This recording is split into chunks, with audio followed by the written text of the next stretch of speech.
Hi everybody, it's the old Bushveld Carboneer, Cherikota, and wishing you a Happy New Year for 2026 and Merry Christmas if that was your thing. Very quiet Christmas here, very quiet New Year.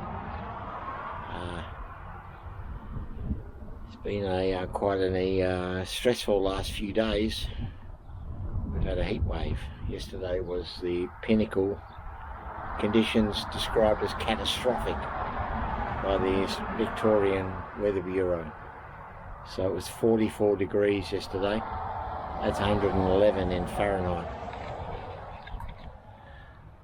which was scary enough. But then came the wind, the north wind coming in from the hot interior, the desert land of Australia, bringing in the hot, dry wind, up to 100 kilometres an hour winds.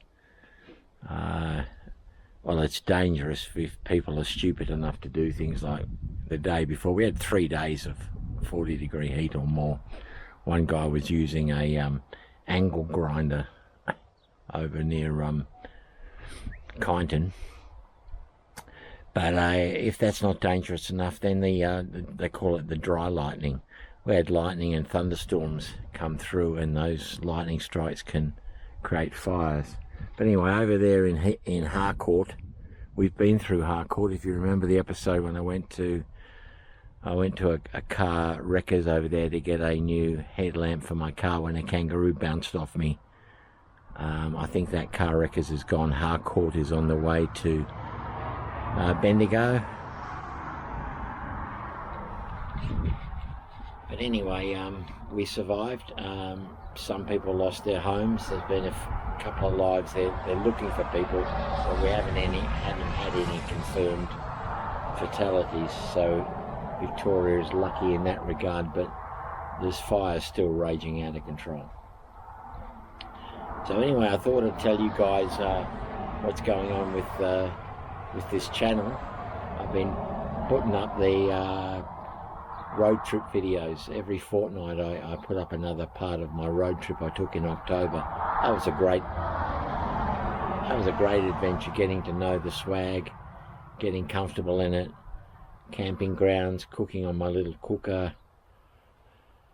So I'm looking forward, and of course visiting Boer War monuments was part of it, but just the scenery up towards, Tenterfield and the far north Armidale and Tamworth, Innisdale, just spectacular. So you'll be seeing some more of that, but getting more footage, it's going to be difficult, Boer War related.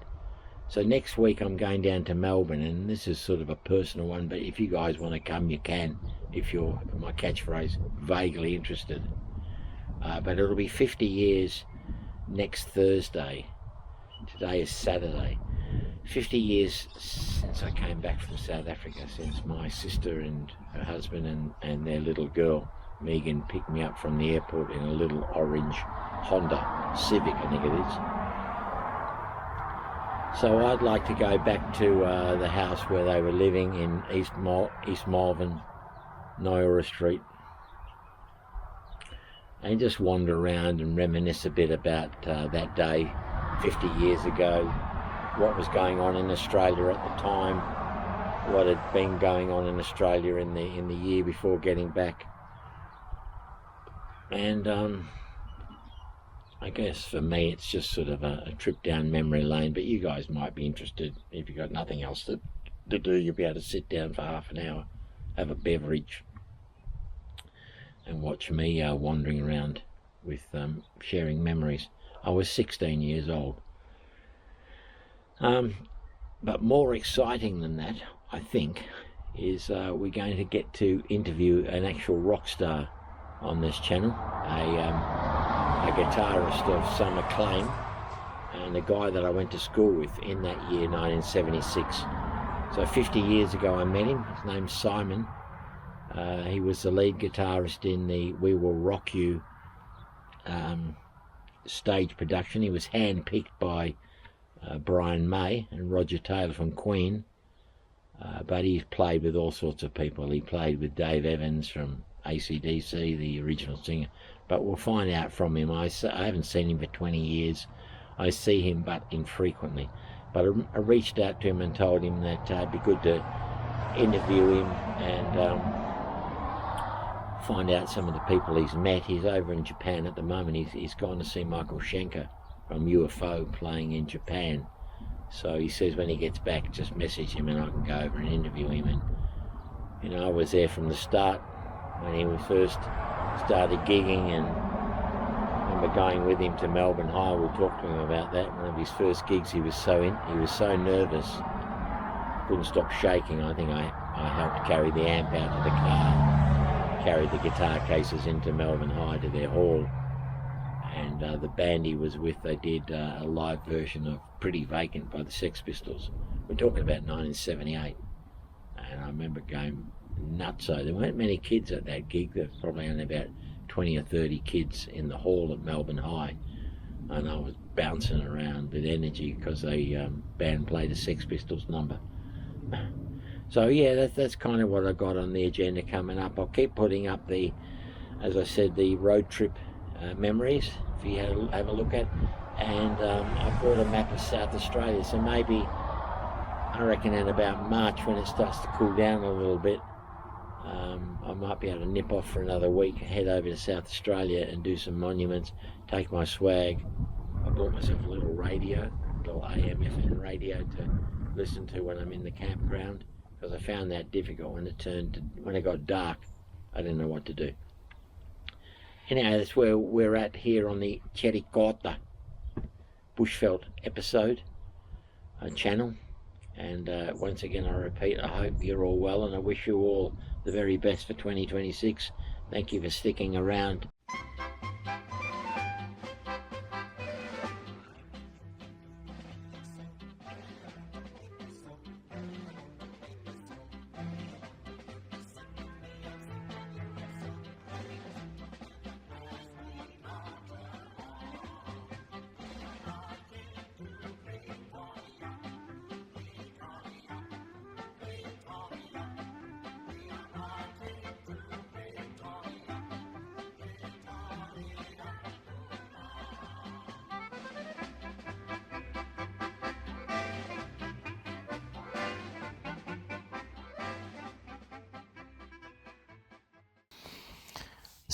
June 7th, 1900. Australians appear to have been everywhere. The disaster at Armidale that cost the 4th Derby so dearly was witnessed by Lance Corporal Henry Carew Raynall of the New South Wales Army Medical Corps. Lieutenant Tucker's 7th Infantry Division reached Armidale Station on the Bloemfontein-Vereeniging line in the Orange Free State on the 23rd of May 1900. And left a small garrison there to look after the stores while the rest of the army moved into the Transvaal. The garrison was made up of a company of the 4th Sherwood Foresters, the Derbyshires, and one company of the Railway Pioneer Regiment. 2 members of the New South Wales Army Medical Corps happened to be in the wrong place at the wrong time. This is from the Sydney Mail of the 2nd of March 1901. Quote, on the 6th of June 1900, Quartermaster Sergeant John Mills and myself, belonging to the New South Wales Army Medical Corps, left the small town of Kroonstad on our way to Pretoria, where the unit to which we belonged was awaiting our arrival with a complete new rig-out of clothes, boots, spurs, medicines, etc. We left by train about 5:30 p.m, having made ourselves as comfortable as we could in one end of the short truck allocated to us by the RSO, the Railway Staff Officer at Kroonstad. The night was a particularly dark one, and word had been received that De Wet and a large force had been hovering around the district. General care was taken to see that the lines were intact. A special game of De Wet's was to blow up the line, and the engines and carriages being derailed, he and his party would pour a deadly volley into the disorganised troops, usually accompanying trains of stores. Having an overwhelming number with him, as he always kept well advised by the natives and the Dutch spies, he would take as much loot as his men could carry and destroy the balance. Well, we arrived at a small platform station called Armidale, some 34 miles from Kronstadt, at about 9:30 p.m, and we were told that the train would proceed no further that night. Piled up at this station were enormous heaps of bales of clothing and blankets, shells, ammunition in millions of rounds, truckloads of letters, registered parcels, etc., of all descriptions. The guard over all these stores was composed of some 30 or 40 men, and it seemed a provision put there on purpose for the wily De Wet. One of the post office corps men told me that the Boers had been seen hovering around for days.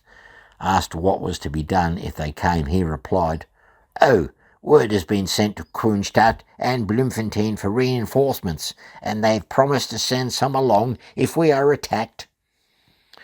I've seen supplies of stores, but never such a conglomeration of articles of really great value as were thrown carelessly off the trucks and were laying in piled up heaps on both sides of the line. A rampart of boxes, bales, mailbags, etc., which numbered over 3,000, including 750 bags of registered letters and parcels. How this happened will, of course, never be known, but it was one of many of the serious and expensive blunders that have occurred during the South African campaign. We slept in the truck that night and sat talking about what we would do if the Boers attacked us, although we did not actually expect them. Our truck was at one end of the small front fortification thrown up by the Railway Pioneer Regiment, who'd done such splendid work during the war. The particular part of the corps which arrived at Rudeville on the same train as myself were under the command of Captain Gale, a brave and clever man, and were on their way to repair the blown-up bridge at Renoster River, some 2.5 miles further on. So about 5:30 on Thursday morning, June the 7th, we were awakened by hearing a rushing sound of many feet and rapid voices talking, and as our rifles were grounded by the falling in guard and picket, something was evidently up. Suddenly a voice asked if anyone could read Dutch. As a man bearing a white flag had approached in the dim early morning light and asked for the officer in charge. Captain Gale, of the Australian Railway Pioneer Regiment, being the senior officer, took the note, which was being translated, and it read, "Have 3,000 men and 7 guns. Giving you 10 minutes to surrender. De Wet, Commandant General." Well, after a hurried conversation, a refusal was sent back by the man who brought the message, and everyone was ordered to his post. Ammunition was served out, boxes placed here and there, and one and all looked forward to a bad time. Captain Gale issued sharp and peremptory orders in a quiet way to the small garrison, numbering all told about 166, who soon were taking cover behind the ramparts erected. As the figure of the Boer envoy disappeared in the semi-darkness, he waved his white flag. This was evidently a signal, for immediately after a heavy volley from all sides came pouring in, and then bang, whiz, and a 15-pound shell whizzed through the air, striking Captain Gale in the shoulder and blowing that arm and side away, also killing 2 other men of his corps nearby. Then commenced a duel between 160-odd men armed only with rifles against over 3,000 men, not only with superior rifles, but with good artillery. Bing, bing, whiz, and the short, sharp bark of the rifles told that the little garrison meant business. But the Boers had the range of the station and building to a nicety, and poured a continuous storm of 15-pound shrapnel and other shells as fast as they could in and around the corrugated iron house, smashing doors, windows, chimney pots in a terrible fashion in a very short space of time. The Boers could be seen riding round and firing from all sides, while to the left of the station 2 guns were placed, which kept up a continuous and deadly fire. They opened fire at about 1,600 to 2,000 yards, closely hidden in the long felt grass, their horses browsing about quietly while their masters kept up a continual fire. Things were very lively and men were falling in all directions. A member of the RPR was struck in the shoulder close to me, who, assisted by Sergeant Redmile of the Imperial Post Office Corps and the Station Master, and Sergeant Mills of the New South Wales Medical Corps, carried the wounded man into a back room of the station and soon fixed the ugly wound. We had just finished binding it up as well as possible under the circumstances when a shell tore through the wall and burst overhead. filling the room with dust, smoke and flames, covering us with patches of plaster and splinters of wood. We got the wounded man out and placed him alongside a large tank. Almost immediately another shell burst through the house and tank, tearing a large hole in the iron, exploding, stunning the post office sergeant and knocking us off our legs, also causing a general stampede behind boxes and bales, the wounded man being placed under the veranda floor for safety. In the distance to our left, heavy artillery fire could be heard at intervals, and hopes ran high that the much required reinforcements had arrived. But later on we found that the 4th Derby Militia had been hotly engaged with the Boers, and after a tremendous loss of life and many wounded, had to surrender to another section of De Wet's party and 4 guns. To be continued. Well, I've made it to Armidale, far north, New South Wales, very tropical. And our monument today is another rotunda, and I think it might be in that park there. Well, that's a church, not a park. Okay, but I wanted to get something to snack on, a pie or something, you know. So but there is some parkland behind the church, so maybe it's going to be in there. The Thunderbolt story took up a bit more time than I anticipated.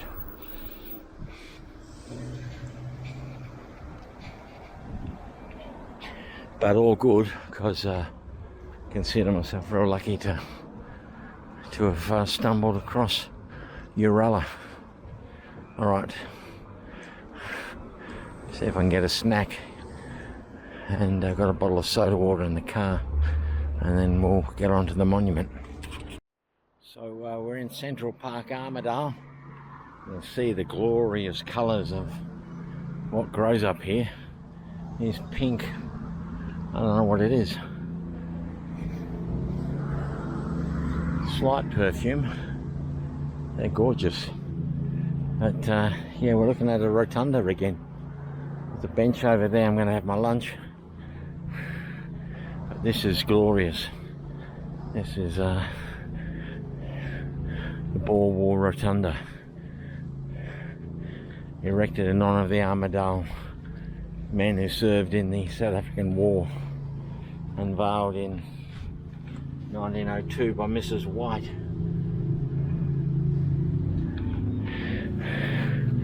Don't know who Mrs. White is.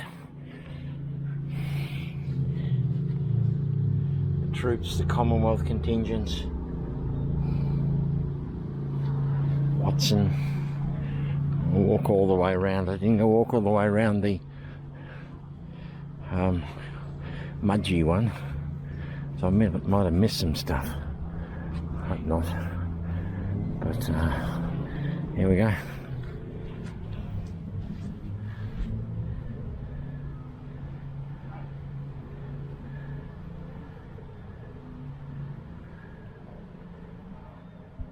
The Bush contingent. I did see a sign for the Lighthorse Museum in Armidale. I don't know. They probably have some stuff. But that was the tail end of the Boer War, was the Lighthorse.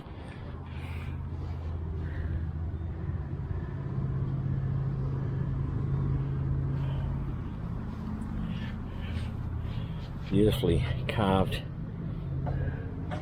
We'll walk up onto the rotunda, of course. It's a lot bigger than the one at Mudgee.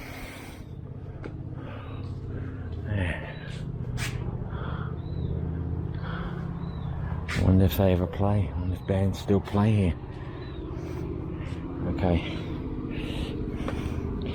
I'm starting to get a bit panicky about getting to Tenterfield. I've still got 2 hours to go, but it's only just after midday. It's 12:30. But I do have one more stop. That's in Glen Innis. Alright. Stay tuned.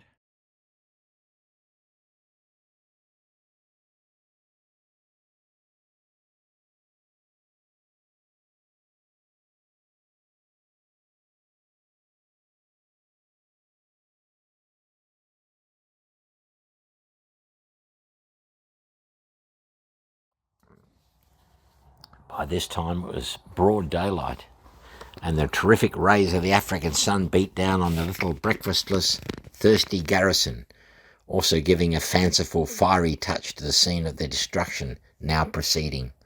Suddenly the big guns stopped, and we had breathing time, and the rifle fire ceased. Then we noticed 5 men making their way to the zareba from a cattle kraal some distance off, and as they approached us were fired on by the concealed Boers, and our hopes that all was over were soon dashed to the ground, for suddenly from all sides and places heavy shell fire started. We found out afterwards that the force attacking Rudolville had run out of ammunition that it had sent down to the party who had already made the 4th Derby militia prisoners for a fresh supply.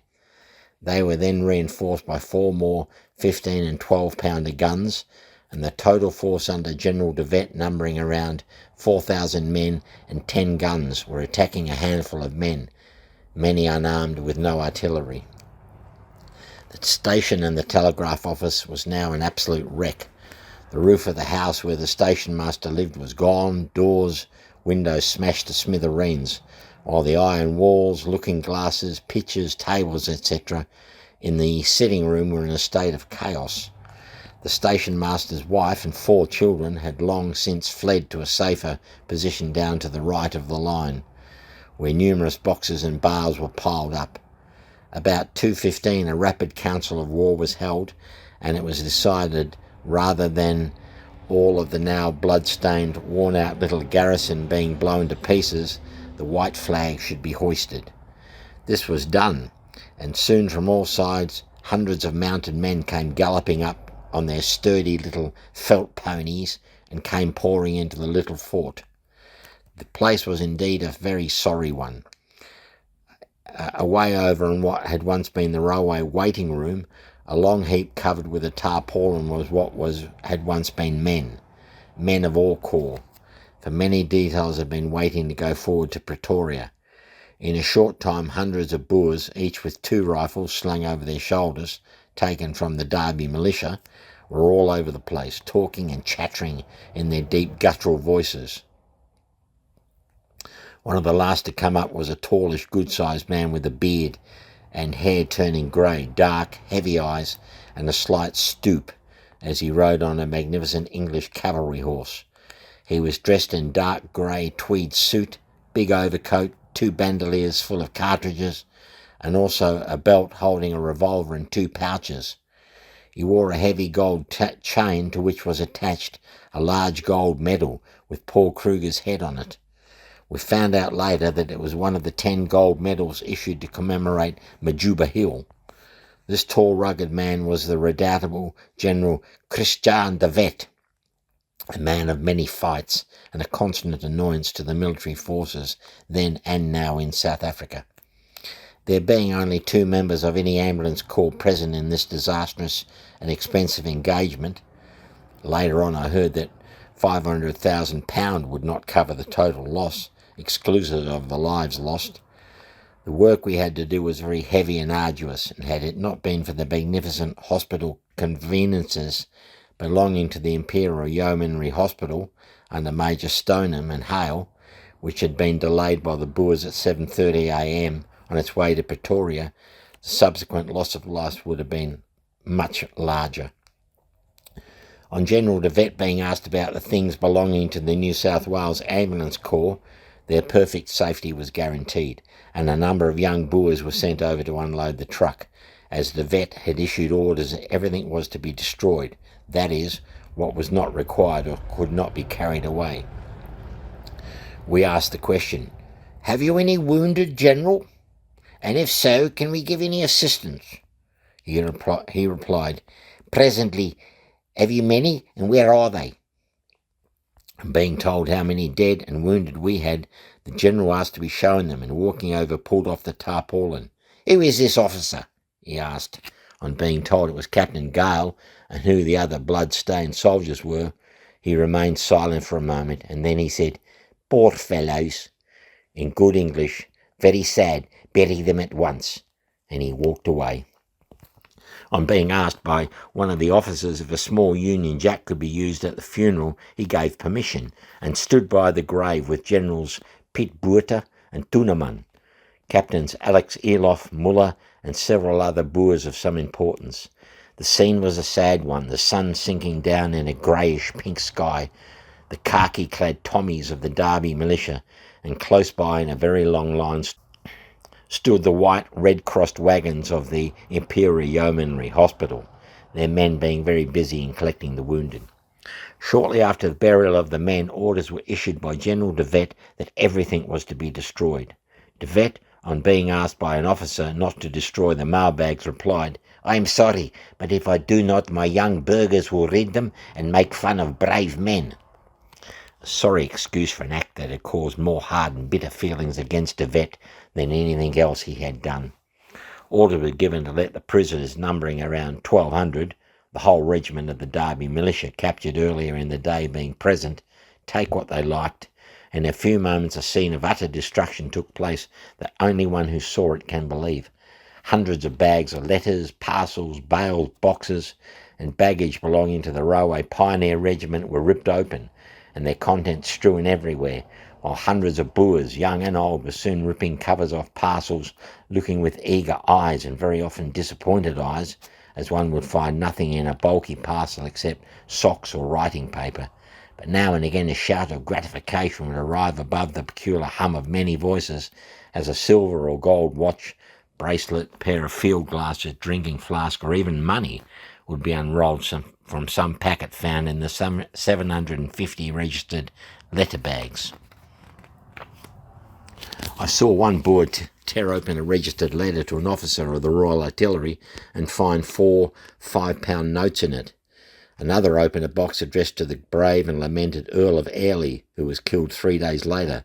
Another, a case containing various valuable articles addressed to Lord Kitchener. No one was respected. Even letters addressed to the great shining light of the New South Wales Army Medical Corps were opened and some thrown on one side, which we recovered later on. Cigarettes in thousands, boxes of cigars, cakes of chocolate, pipes and tobacco strewed the ground, and as the prisoners sauntered about picking up what they could from their conquerors for the time being, they were invited to help themselves, as the General was going to burn everything. The Boers and the Tommies got very communicative with each other, as there were numerous cases of all kinds of stimulants on the train, and several of the Boers got so badly mixed in their drinks that they were singing God Save the Queen with some of the soldiers, who also found some refreshments not originally intended for the rank and file. Daylight was fading into darkness, and various field cornets were riding around getting their men together, while a separate party prepared for the final great act of destruction. The railway trucks were pushed together, empty boxes and packing cases were thrown in, the wooden sides of the trucks split up with axes, and large lyddite shells, of which there were over 300, each weighing 380 pounds, loaded with lyddite. Boxes of 50, 25, 15, 12, and other pounder shells were piled up, as the Boers had no guns to use this ammunition. Then a large quantity of oil, paint, etc., taken from the Railway Pioneer wagons, and a few pounds of dynamite were placed carefully in amongst the other things. The prisoners were then called together, and the patient oxen, with heavy loot-laden wagons, neighing mules, drawing carts of stolen ammunition, made ready to start. The vet managed to get over 3.5 million rounds of Lee Metford cartridges on this occasion, the whole capture consisting of rifle and cannon ammunition to an enormous amount. The men and wagons fell into line, the overladen Boer ponies literally groaning under the heavy burden of clothes, boots, overcoats and sundries of all descriptions, every man dressed in a new turnout from boots to puttees to coats and helmets, and carrying more behind him. Then the extraordinary cavalcade fell in, the dirty, blood-stained, dusty Tommy, now without sidearms or rifle, smoking cigarettes and cigars, chaffing and chatting with his Boer captors. General de Wet and some of his staff, including the Dutch engineers, who did all the blowing up work of bridges and lines, remained behind to see the final destruction of what was once a pretty little veldt station. The wounded were placed in the hands of the Yeomanry Hospital, who were allowed to pitch their hospital in a spot indicated by de Wet. The Asfagal, or the vulture of the South African veldt, flew around in widening circles as the darkness fell, and the blood-red sun sank down streaked with grey lines of clouds, as the long column of prisoners and their captors trekked out over the flat veldt to the lager some 3 miles away.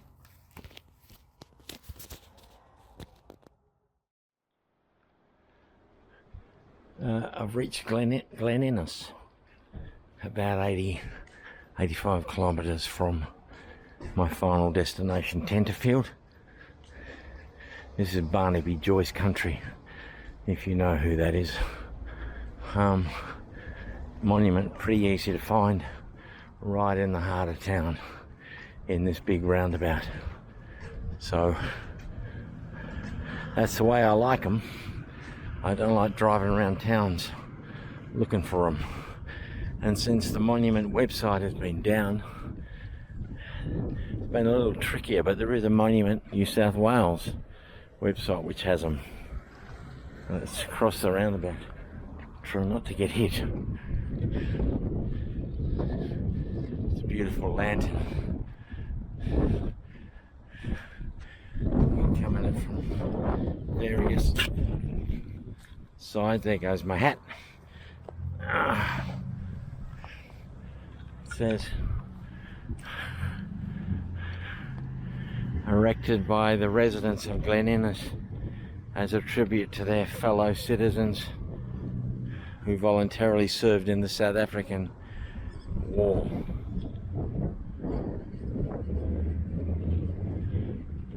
Obituary: Jacobs, Tarrant, Rogerson.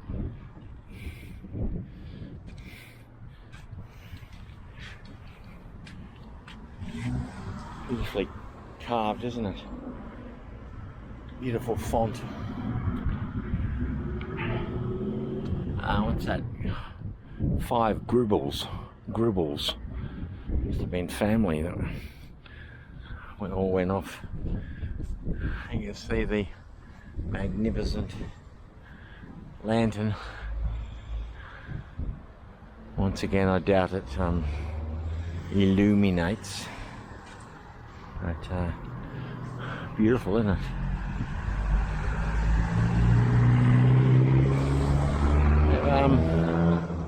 Made it a little bit tricky to actually.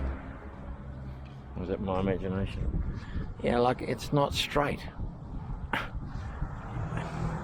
Right? So really, this bare bit should be over here, facing that. Otherwise you can't really read that from this section. Well, that's just my 5 cents worth. Alright, I'll get some photos, and if I remember, I'll go to the website and give you the history of when it was unveiled and all that. It was unveiled by the mayor, Thomas, and all the Gribbles and Camerons that went off to fight in the veldt, in the bush veldt. And that's a bloody long way from here, I tell you. This is the Highlands. I was just saying to Brian, I've crossed over the Great Dividing Range and went over past a caravan park that apparently is the highest in Australia. Alright, time for photos. This is taken from the Sydney Mail and the New South Wales Advertiser, dated the 8th of April 1903. It says the memorial, which is in the form of a pillar and lamp, commemorates those who served in the South African Boer War. The ceremony of unveiling the Soldiers' Memorial at Glen Innis was performed recently by His Excellency the Governor, Sir Harry Rawson. Lady Rawson was present, as also were Mr. F.A. Wright, MLA, the Mayor, Alderman P.J. Thomas, the Aldermen, and a large number of citizens. Addressing the Governor, the Mayor stated that Glen Innis district was represented in all the contingents which left New South Wales for South Africa. The total number of soldiers accepted from the district was 46. Of those, 3, namely Lieutenant Rogerson and Privates Jacob and Tarrant, succumbed to enteric in Africa, while 43 returned. His Excellency, who was well received, said before unveiling the memorial that when help was required by England, after a series of reverses, the necessary troops were easily forthcoming from the colonies. The Boers had a method of fighting which the imperial soldiers did not quite understand, but which colonial troops only could cope with owing to their bush experience. He congratulated Glen Innis on the large detachment which assisted in what he safely believed was a just cause. Mr. Wright, MLA, also addressed the gathering.